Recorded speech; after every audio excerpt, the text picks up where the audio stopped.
आता पाहू शकता ह्या 3 ज्या माद्या आहेत माझ्याकडच्या अजिबात सुधारल्या नाहीत. किती काय करा तेच खायला त्यांना आहे, तेच खायला ह्या पिल्लांना आहे, तेच खायला ह्या माद्यांना आहे, तरी सुधारत नाहीत.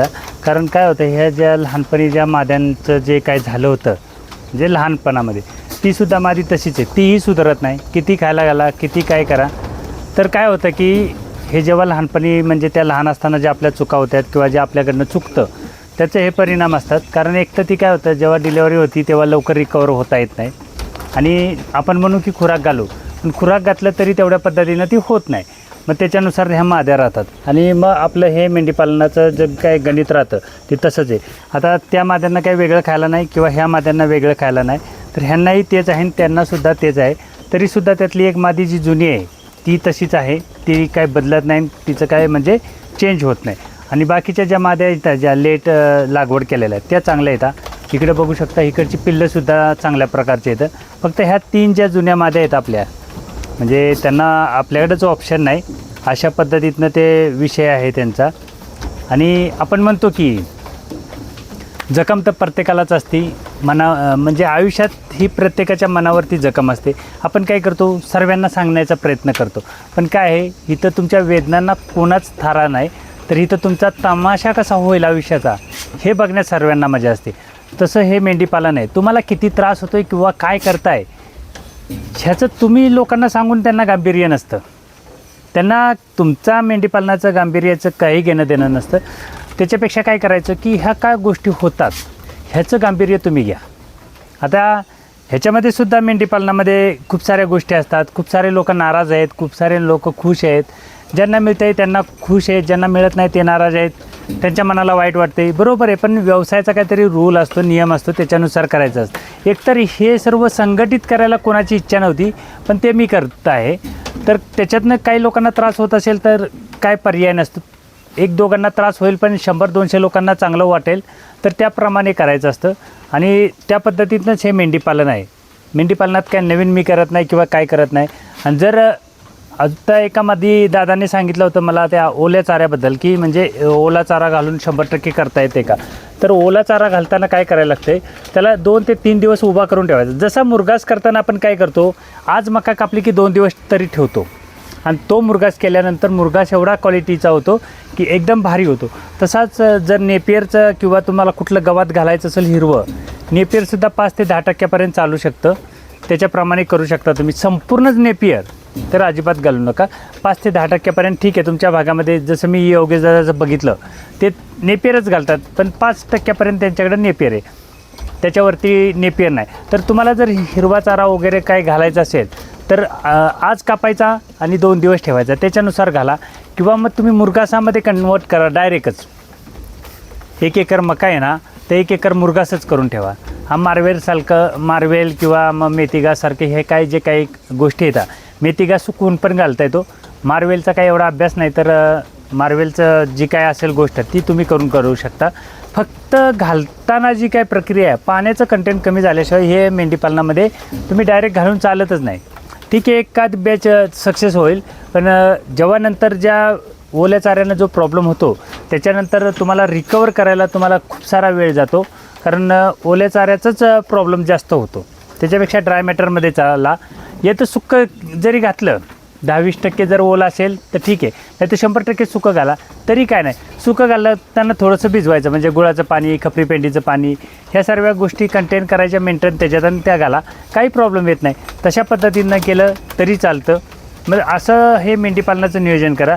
वेगवेगळ्या पद्धतीनं काही करत बसायची गरज नाही किंवा वेगवेगळं काही करू नका.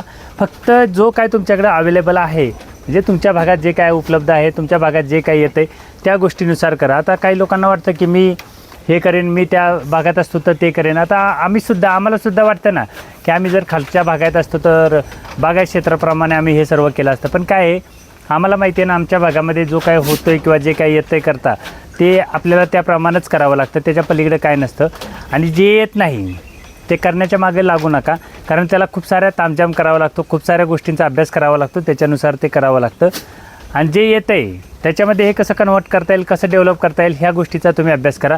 त्याच्यामध्ये तुम्ही सक्सेस व्हाल. पण जी गोष्ट येत नाही किंवा जी गोष्ट होत नाही तुमच्या भागात त्या गोष्टींच्या मागे लागाल जास्त करून चाऱ्याच्या वर्गीय. कारण खूप सारी लोक चारावर्गीय सांगतात, आम्ही करून पाहिलं होतं तर त्या गोष्टी होत नव्हत्या. आता त्याच्यानुसार मग आमच्याकडे जो काही चारावर्गीय होतो आहे त्याच्यानुसार आम्ही डेव्हलप केलं. काही प्रॉब्लेम आला नाही.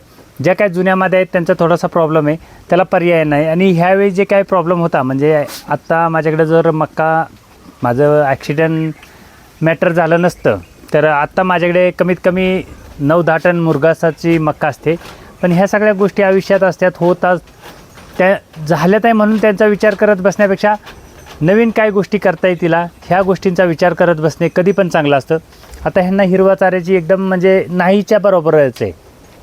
मग आम्ही काय केलं, जो मक्का होती त्याचा काही मुरघास केला नाही. जो काही कणसासकट मक्का होती ती डायरेक्ट कुट्टी करून ह्यांनाच खायला घालतो. दुसरं काही मक्याचं ठेवलंच नाही त्याच्यात. आणि त्यानुसार हे मेंढीपालन आहे. तुम्हाला पण करताना काय करायचं आहे, ह्याप्रमाणे नियोजन करा की तुमच्याकडे जो काही चारा असेल उपलब्ध त्यानुसार करा. आणि कोण नाराज होतं आहे किंवा कोण काय बोलतं आहे म्हणून मी त्याच्याबद्दल विचार करत बसू असं काही करू नका.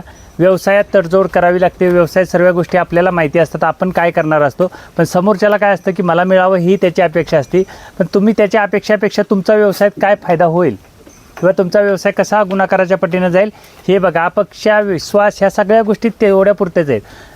आज मला सुद्धा काही लोक म्हणतील ना द्या द्या, मला पण थोडंसं वाईट वाटतं की ती मागतात मी देत नाही.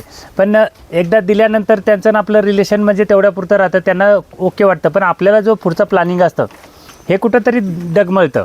कारण लोकांचं कसं असतं की मला आत्ता दिलं पाहिजे, नंतर तुझं काय असेल ते तू बघ.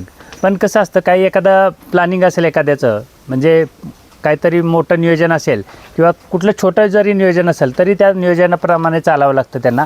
कारण एकतर इथं एक माणूस संगती चालू शकत नाही, तर आम्ही एवढी लोकांना घेऊन संगती चालण्याचा प्रयत्न चालला आहे. तर कुठं नाही कुठंतरी थोडं 19-20 होणारच आहे. मलासुद्धा माहिती आहे, जशा नाण्याच्या 2 बाजू असतात त्याप्रमाणे आहे.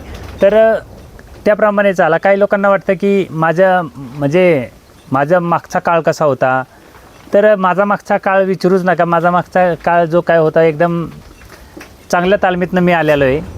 फक्त पेशा माझा हा नव्हता. मागचा काळ एकदम बेकार होता, एकदम चांगला होता. दोन्ही काळ होते, मी दोन्ही काळ बघितले ते.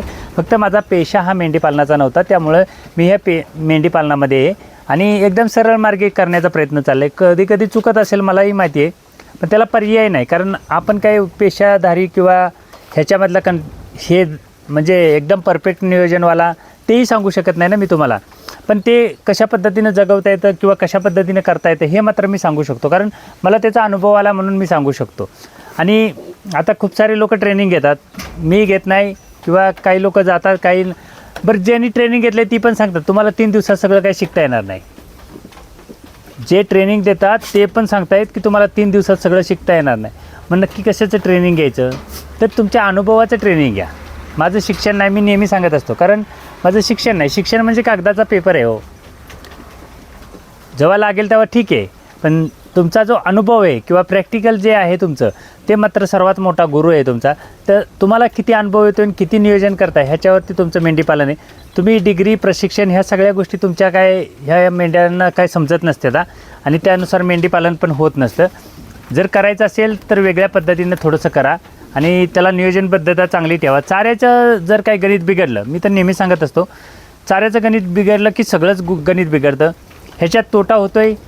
तुम्ही लोकांना सांगत बसण्यापेक्षा लोक तुमची मजा बघणार आहेत. त्याच्यापेक्षा तोटा होऊ नये किंवा मरतूक होऊ नये किंवा मायनस जाऊ नये ह्या गोष्टींचा अभ्यास करा, तेव्हा मात्र हे सक्सेसमध्ये होणार आहे. जेवढं तुम्ही लोकांना सांगाल तेवढं लोक तुमची मजा घेणार असते. ते एक तर तुम्हाला मेंढीपालन करताय म्हणजे लोकांचा दर्जाच तुम्हाला कमी असतो, बघण्याचा जो दृष्टिकोन असतो तो कमी प्रमाणात असतो. आणि त्याच्यामध्ये तोटा होत असेल आणि नुकसान होत असेल तेव्हा तर अति दर्जा कमी असतो बघण्याचा. तेव्हा लोकांना ज्या काही गोष्टी घडतायत त्या सांगण्यापेक्षा तुम्ही काय करायचं की ह्या गोष्टी होऊ नयेत ह्याचं काय अभ्यास आहे का, हा अभ्यास करा. किंवा एखादा असं काही करत असेल, बाबा माझं असं होतं आहे, माझ्याकडे असं होऊ नये ह्याच्यासाठी मला काय करावं लागेल, तर ह्या गोष्टी बघा. आता मी वरती शेड बांधले का, तर मला ह्या गोष्टी करायला तामजाम वाटतो म्हणून मी वरती शेड बांधलेले.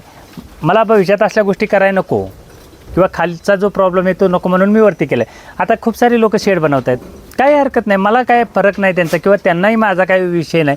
पण ज्या काही वरती ज्या असे एलिव्हेटेड शेडमध्ये काही गोष्टी होतात त्या चांगल्या पद्धतीनं होतात. तसं तुम्ही बारके नियोजन घ्या आणि बारक्या गोष्टी त्याच्यातनं करा आणि त्याप्रमाणे मेंढीपालन करा. काही अवघड नसतं, काही धोकादायक गोष्ट नाही किंवा काय नाही, फक्त चारायचं आणि ह्यांच्या राहण्याचं व्यवस्थापन झालं की तुमचं मेंढीपालन सक्सेसफुल झालं.